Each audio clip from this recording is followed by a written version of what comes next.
Tight बाता कम थोड़ा fight करा बंद ट्यूब लाइट ताके मूड गुड नाइट करा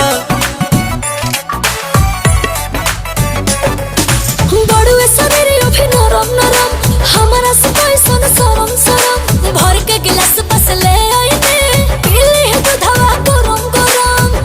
ये खाती पानी बोतल सील देबू का लव के दिन में सारा उजिल देबू का उठवा छील देबू का सारा हिसाबा में बेसाबा उगिल देबू का उठवा छील देबू का।